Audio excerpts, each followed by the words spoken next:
Oh yeah, it's coming up to 8 minutes after 12. Your time on EBS at 2FM on the midday show with me, Bobo and Tabani, otherwise known as The Brunch. It's a Monday, the 8th of July 2024, and of course, so we are now into the loyal to local segment. And as we've been mentioning since we came in onto this show, that today we are not just all about local music, but we are going to be having an actual conversation around the state of the local arts and entertainment industry, as we are joined in the conversation by Velefini Ngometulu, the founder of Where It Is.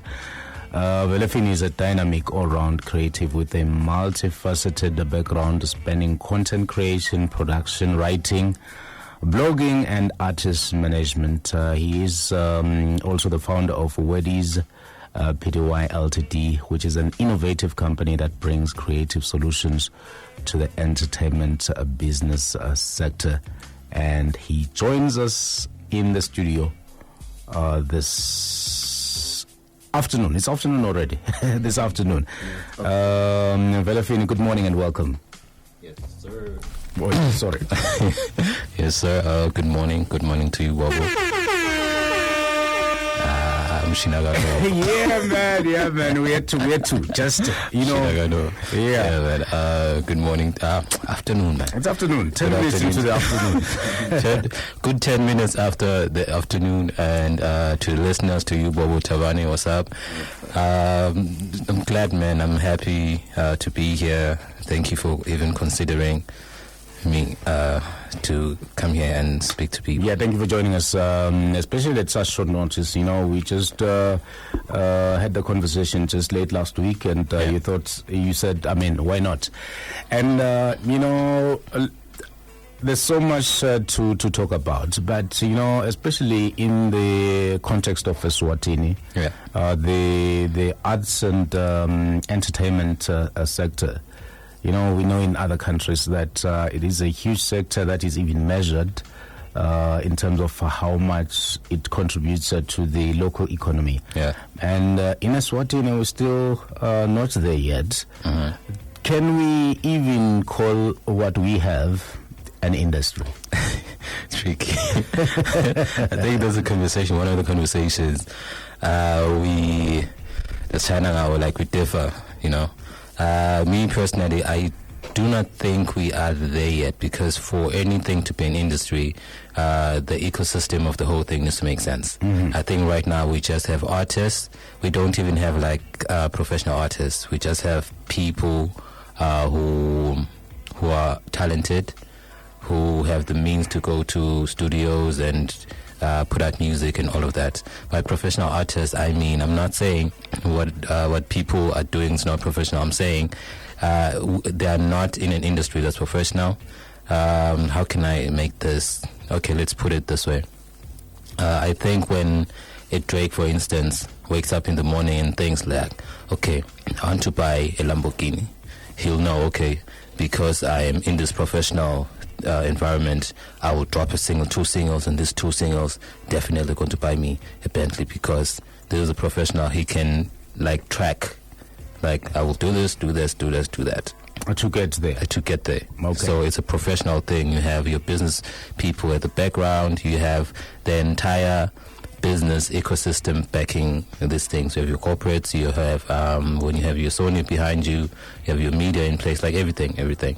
What's going on here is you just put out music and hope for the best type thing. So I do not think that's an industry.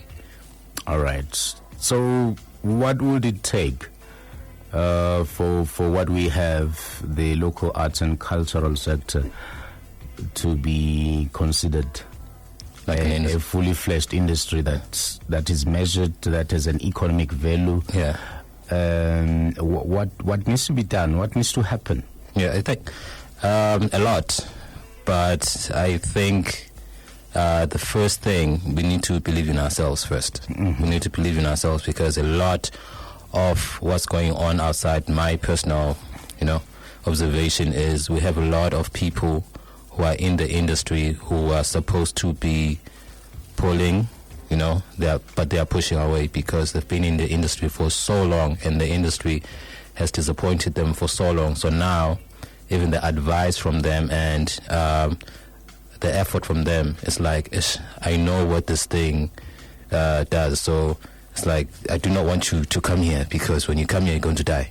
So, yeah, so when you come here, you're going to die. 1, 2, even when they're in the spaces, instead of like pushing for the best, they're just trying to get the bag because they are closer to the finish line. That's 1. 2, I think we need to start fixing at grassroots. Not because I think what we tend to do is we fix from windowsill up. So now what we need to do, we need to go down and try and instill this business thing, because what we are facing right now is the talent is there, the quality of music is there, the quality of the product is there. I like to call it products so people we stick in this business thing. The quality of the product is there, the quality is there, the product is there. What we're missing now is the business behind the product. We need to sell the product. We can't sell the product. So we need to find ways to sell the product. And how we do that is we need to instill the business from grassroots levels. We need to have business conversations with kids from primary, tertiary, growing up, and, because you have a question? Oh, okay. Okay, yeah. So yeah, I was just going to allow you to finish. So then, okay, cool. Yeah. So yeah, from grassroots, I think what we are trying to do at Word is with the conferences. Mm-hmm. With the conferences, because with the conferences we're saying, let's have everyone come into one room. We're not saying we have the answers. Let's have everyone come in one room. Government, corporate, small business, artists. Let's come in one room and say, okay, cool. There's value here. And how do we sell this value? Because as artists, I think it begins with us. Let's try and get the buy-in from the business sector to put money into the arts. But they can't just do that because they are business people. They need to see value first. So we need to dress ourselves in value. We need to look attractive to them. And then they're like, okay, cool, there's money there. And now you can have your endorsement deals, you can have corporates like backing albums, you can have all this money that needs to be circulating in the arts, circulating. All right, Tabani? Yeah. My question is revolves around what you've just said. I once had a conversation with someone from the Ministry of Education, though, that they want now to maybe try and include music as a curriculum from the lowest of level. Do you think if we can maybe start from there, for it just to know that even at primary level, you can just do music from grade 1, the basics, up until Form 5, just like emaSwati. Maybe do you think that would help in terms of making the music industry sort of being professional? Yeah, I think it would help. They're already doing it, but they're only doing it in private schools. And just last week I had a conversation with it was Mr. Stanley from Arts and Culture and Vuzi from Arts and Culture, and we were talking about the same thing. And one of the problems I think schools have, because they're trying to introduce it in schools, but what's the subject? Creative arts. What was the subject they have in primary? It's practical arts. Practical arts. Yeah, practical arts. And when it comes to like performing arts, not a lot of teachers know what to do with the kids. Oh, yeah. Yeah. I think they're trying to introduce it, but I think where we need to start is have these workshops for the teachers to really understand what performing arts is. I'll speak on music because I think that's what I understand most. So I think we need to have like conferences or workshops for the teachers, so we educate them. This is what music is, this is how you should, and this is what the business is, because I think the most important thing is the business aspect of things, because the kids are going to get to the talent and to the quality. We need to introduce the business aspect of the thing. So yeah, I think. All right. Now, you also touched on the seminars that we had recently hosted by your organization, What Is, with the theme merging. Yeah, it was integrating music business into traditional business. So basically what you're saying, merging business from both ends. Music business and traditional business. Yeah, merging music and traditional business. Yeah. That was the theme. Talk to us about the motivation behind having those sessions, and what would you say were some of the key takeaway points from those sessions? Yeah, the motivation behind all that was, and still is, what we just been talking about this minutes of being here. The lack of business behind the back end of the music. Because it's like we try to say it like a website type thing. Like for a website to work, for you to see the front end, the whole nice things, the clicking, someone has to be at the back end. So the motivation was, we see a lot of kids going to tertiary, they get the certificate and they go back home, they don't know what to do with the certificate. Why? Because your traditional spaces in the market is saturated. Your law, your marketing. What we are saying is there's also this industry where the law is untapped, the marketing is untapped, the PR is untapped, the business is untapped. So you don't really have to be a musician to be in this industry. You can be a lawyer, be a music business law, do entertainment marketing, do PR marketing, which goes back to PR, journalism, and all of those. So that was the motivation to say there are a lot of other careers in this industry. Just Akseo would say you just need to be someone who can sing or rap or yeah. All right. And of course, that is Velefini Mgometulu from Word Is speaking to us about the local arts and cultural industries. And we will take a short break. When we return, we continue with the conversation. It's 21 minutes after 12. Yes. Good afternoon. We are listening to the Midday Show with me, Bobo and Tabani, and of course on the Loyal to Local segment this afternoon we are talking about the local arts and cultural industries with Velefini Mgomezulu, who is an all-round creative with a multi-faceted background on content creation, production, writing, blogging, as well as artist management. I'm just hoping about that all of the artists in Eswatini are listening right now, because the information, they really, really need it. I think people lack kind of having that information that will definitely drive what they are doing to succeed. Yes. All right. So now, Veli, another very thorny issue when it comes to the local arts space has been the issue of copyright. But we know that the law has since been passed. It's now in effect. But artists are yet to actually see the spin-offs from the operationalization of the Copyright Act. Talk to us about that. What is your view of this act and all the processes around copyright? I think with me it all goes back to education, because I do not think I think it's something that would really help artists, but they do not know what it is.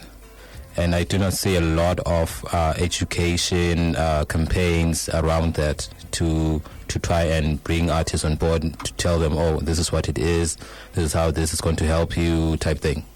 So I think for me that's where everything goes left, because I think also for it to really, because a lot of artists that I tend to have conversations with, their complaint is, okay, this thing is in play.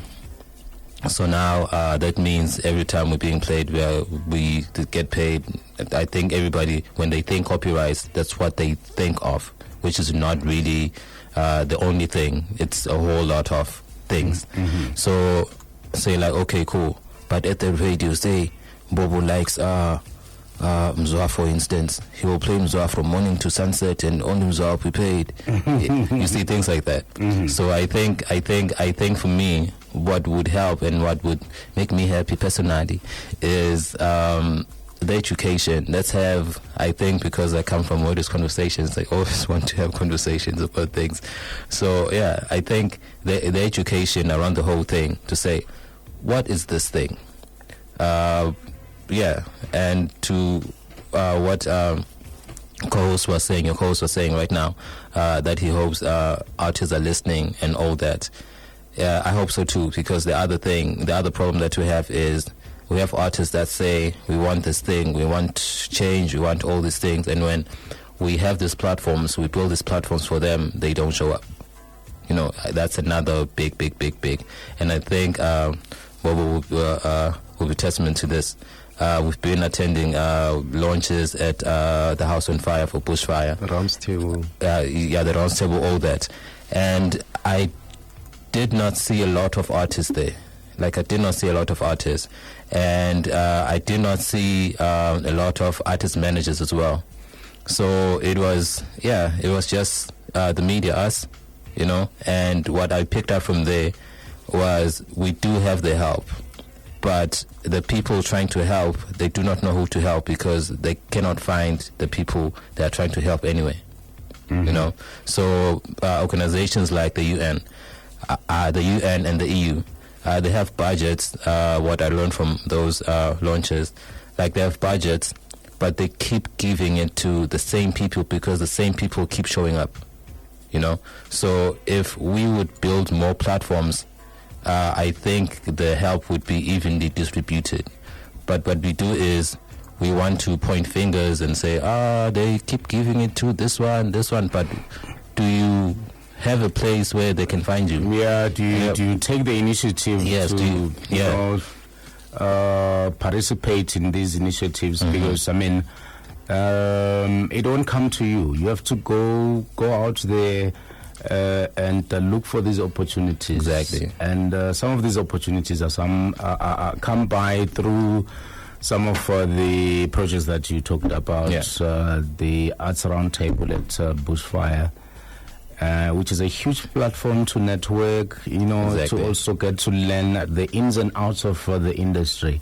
And exactly. Many artists don't really stand up and...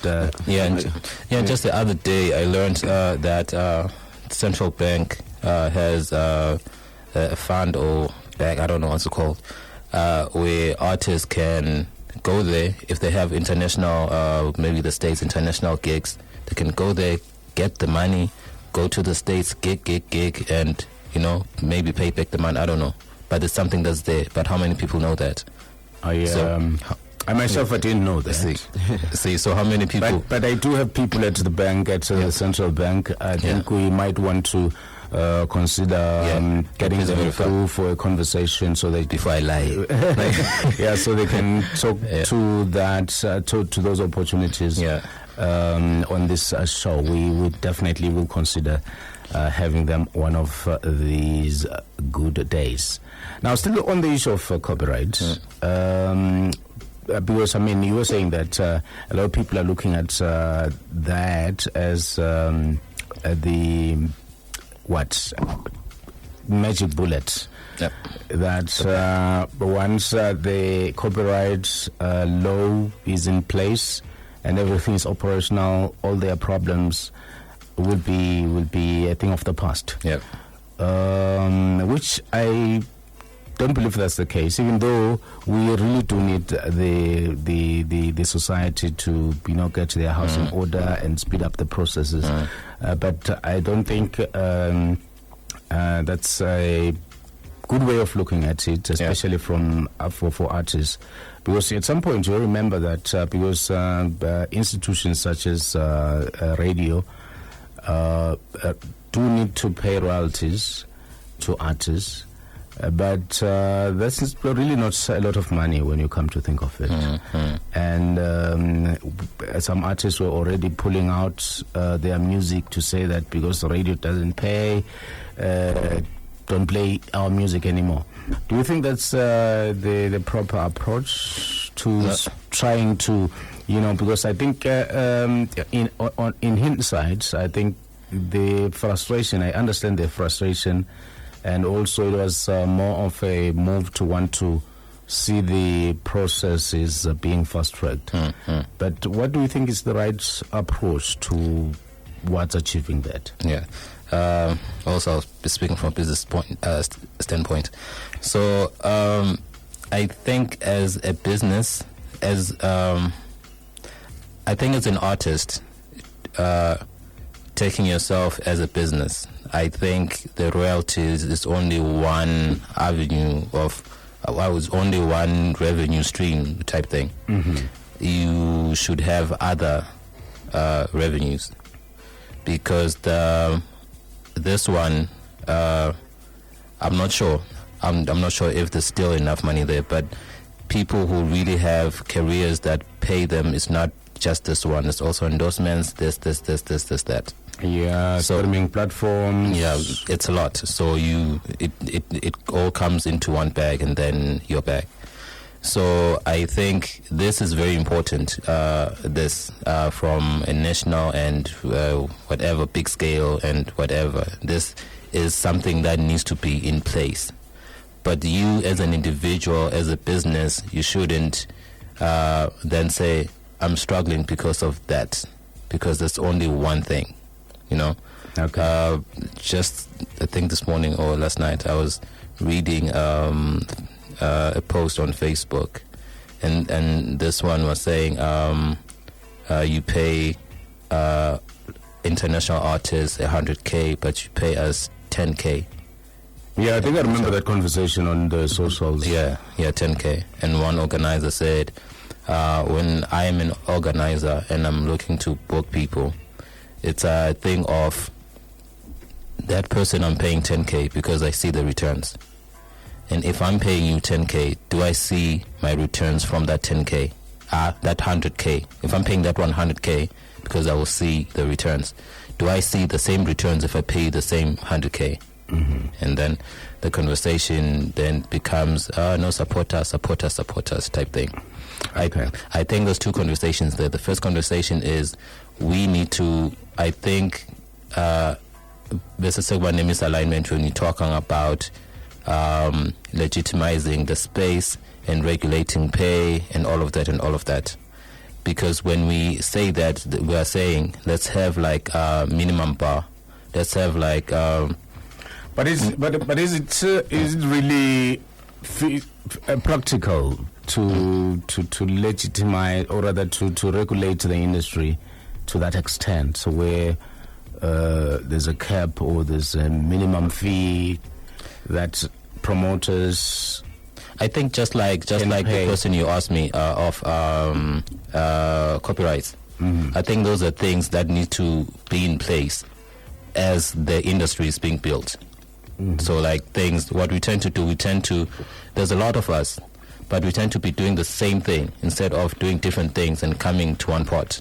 We tend to be doing the same thing. So we would say one thing is being and everything else is, Okay, it's lagging behind. Yeah, just like the Us Round Table and every other platform that I've been to that speaks music business, they always call their audience is always the artist, and what we are trying to do, we're not trying to do that. Our audience, we want it to be, yes, artists for the lectures and the workshops, but the last day we want it to be corporate people, because we want that buy-in.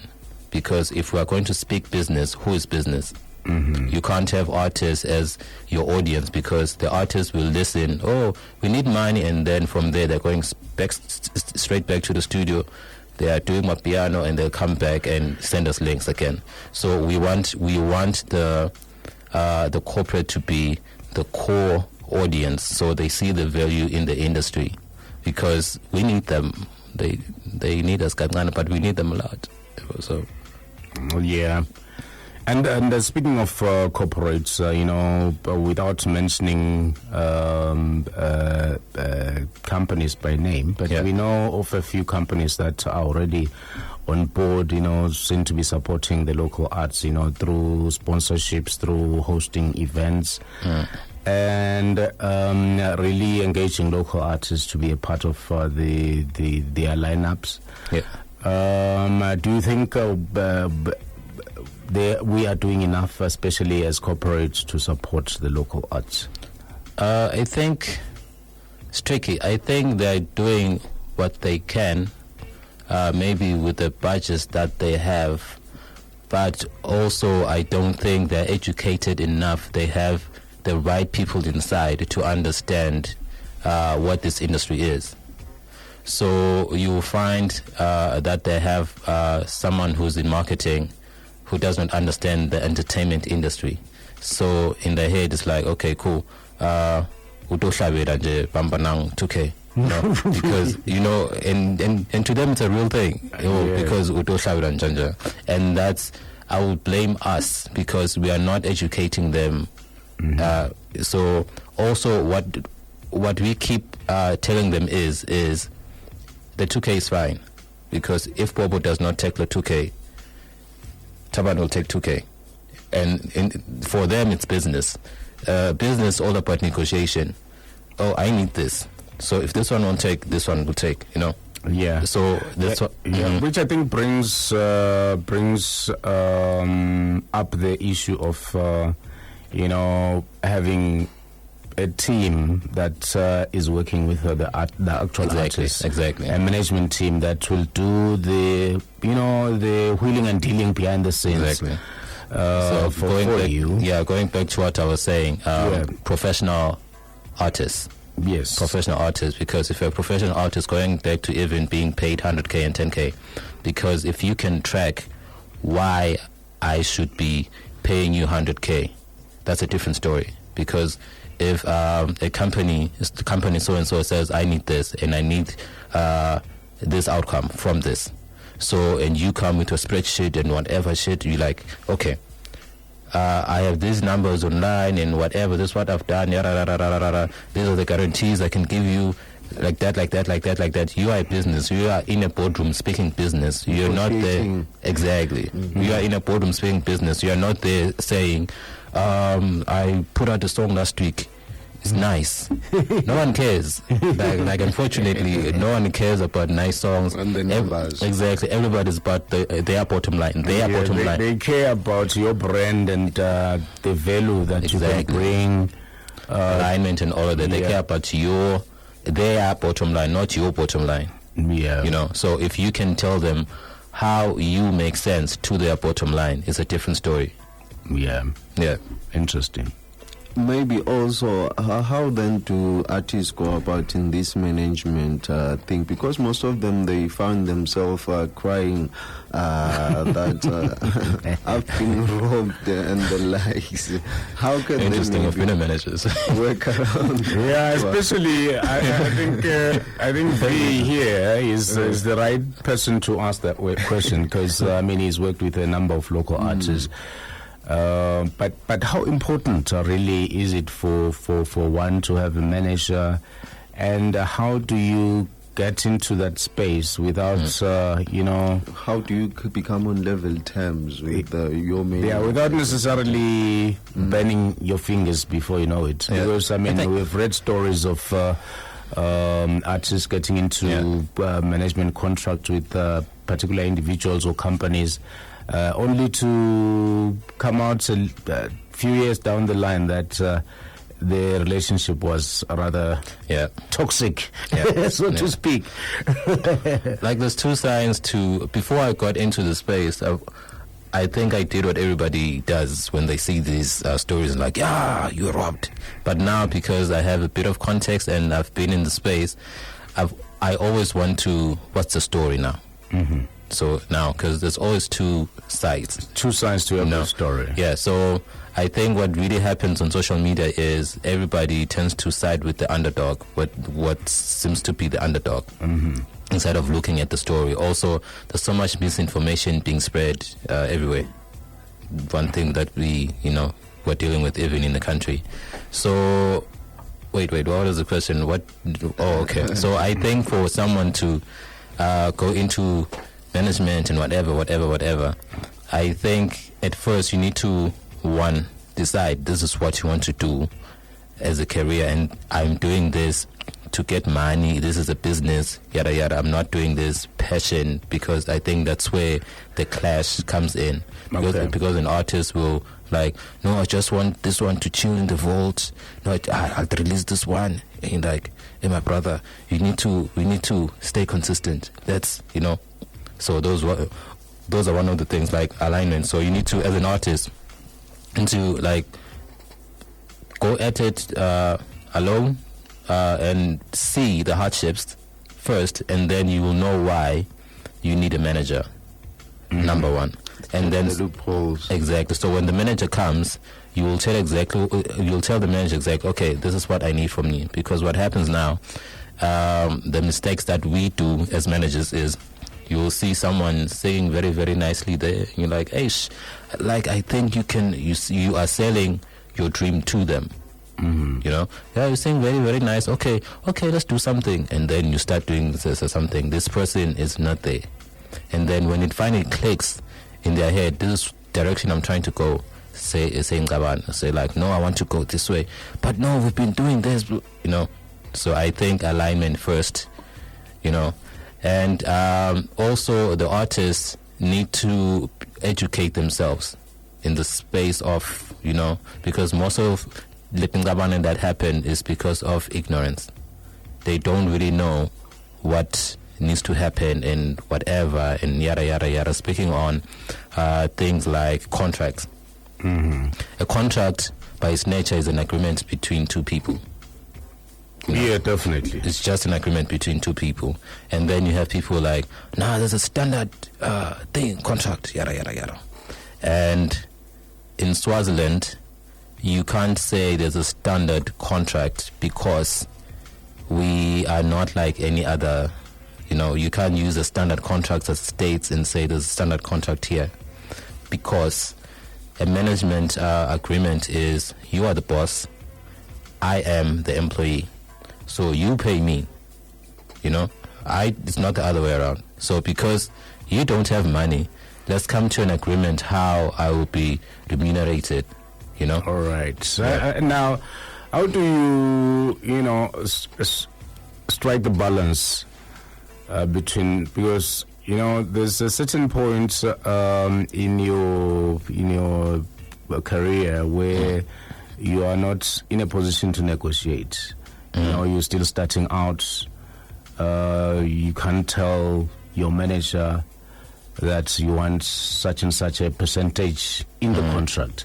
You are prone to agree to everything that they say, just because you want to get your foot in there. How do you strike then the balance between agreeing to everything that may be at your disadvantage down the line, and entering into a contract that is beneficial to you at the same time? I think number one, get someone who's really, really, truly a fan, who really likes you, because also these are relationships. In as much as, everything's relationship. So you would want to be in a relationship with someone that likes you. For sure. Bosses, like, get someone who likes you. So you want to be in a relationship with someone that likes you, number one. Number two, I think with management, I think that really, that you can't negotiate thing, it really comes into play with labels most of the time. Where they're like, hey, this is the machine that we have, this is where this thing is going to get you, So unfortunately, a lot of the times with these big companies, they'll give you a standard thing, like, this is what we're doing. Okay. Are you in or you're out? So now it's your business to say, okay, cool, I prefer people who go into that knowing than people who are just, I'll be a star, and go there and then make a mess of things. So I think if it were me and I had a plan for my career or whatever, I'd go to a Sony and say, okay, first I'd try it out myself and see if I can gain some traction, because then at least I'll have some negotiating power. See if I can get some traction. If I cannot, then I'll go to a Sony and I'd say, here am I. And they'll give me their 360 contract. But I would have a plan. I would read the contract and say, okay, cool. How many years are they giving me? How many blah, blah, blah, blah, blah. To establish yourself. Exactly. With these years, what am I going to, because we make it seem like it's only just in the music industry. These things, it happens everywhere in business. Business is ruthless. Business is just like that. I'm not saying it's right. I'm not saying, but it's up to you. Are you willing to go into that because you see a brighter future? And like everybody else, and it's not even in Africa or whatever, it's everywhere. Look at your J. Cole. Before J. Cole removed his chains and wore slippers and bicycles, now he's free. He had to go through that. He had to go through that. Exactly, and he had to finish his obligation, and now he stacked his money, and now he can do whatever he wants.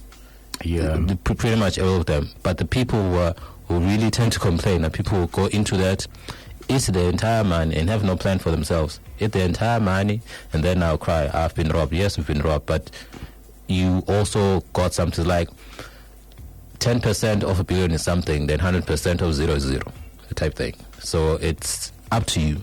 It's really up to you. And it was a contract, an agreement between you. Exactly. So read the contract, agree to the terms, and say, okay, I know it's wrong, I know it's but before you can fix it, am I willing to go into this? But if I'm not willing to go into this, is there any other thing I can go into? Search until you find what because it's two when you get into a building, it's two brands now. It's not just you. Don't be selfish. All right. Now, away from traditional media, there's been a proliferation of platforms where people can, put up their artworks, be it music, be it whatever. How do we navigate that space? I know a lot of people now, load their music on streaming platforms, your Apple, your Spotify, Tidal, you name them. How do we, navigate that space, and what's the best way to go about it? And how profitable is it? Is it beneficial to the artist, or is it just an in thing to say, check out my song on YouTube? Is it something that is economically viable for the artist? Hey man, I think I really do not like streaming platforms.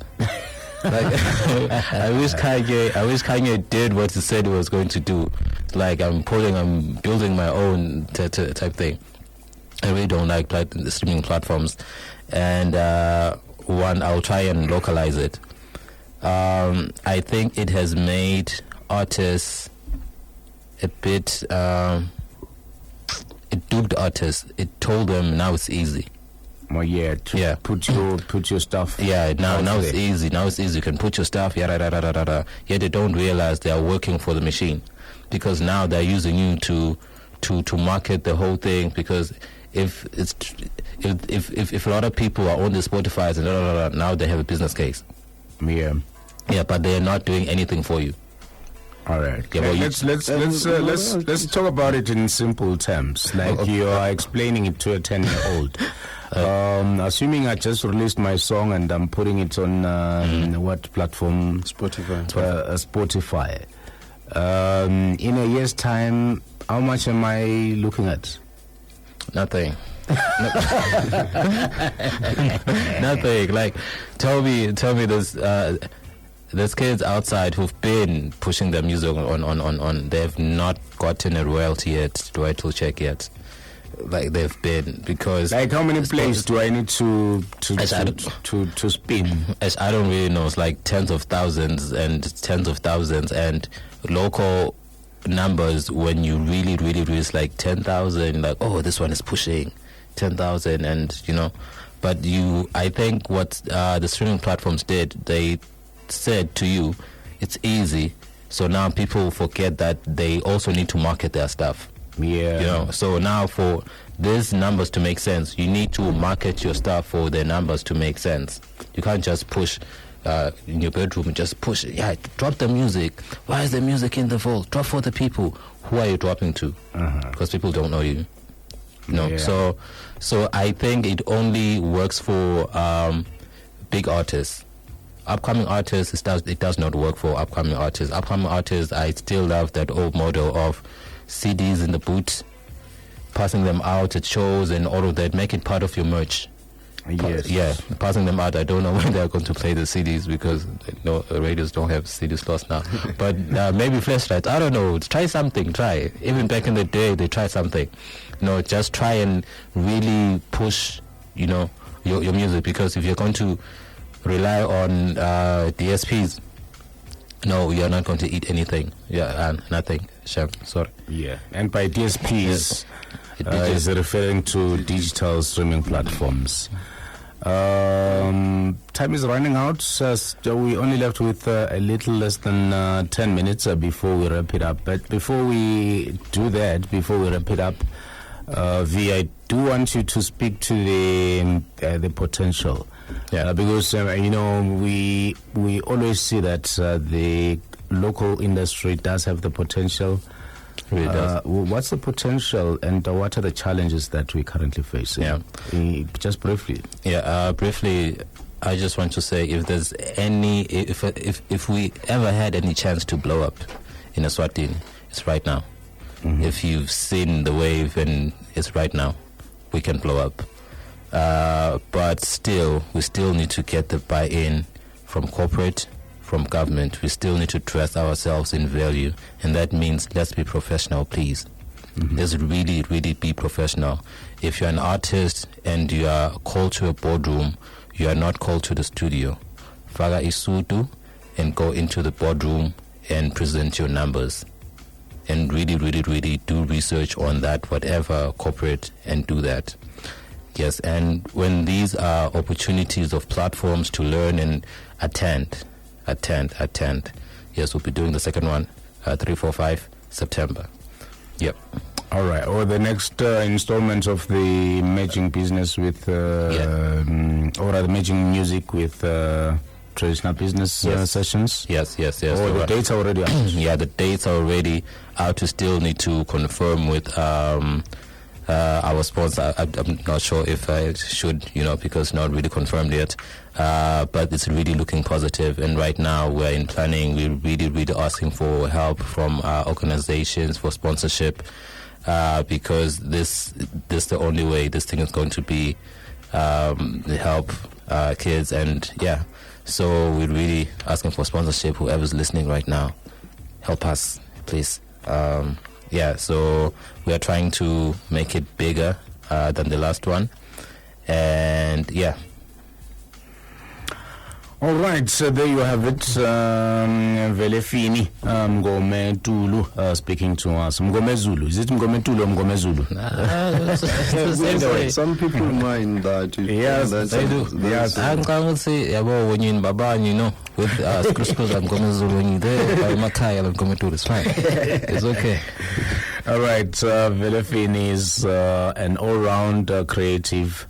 Of course, with experience in content creation, production, writing, blogging, and artist management, speaking to us on the state of the local arts industry on the loyal to local segment. Just a little under 5 minutes remaining before we touch 1 o'clock, and we're going to end our conversation with one local record. From Stella Jacobs. Stella Jacobs, she blew up at the Firefly stage where she came out, what, second? She First. what first?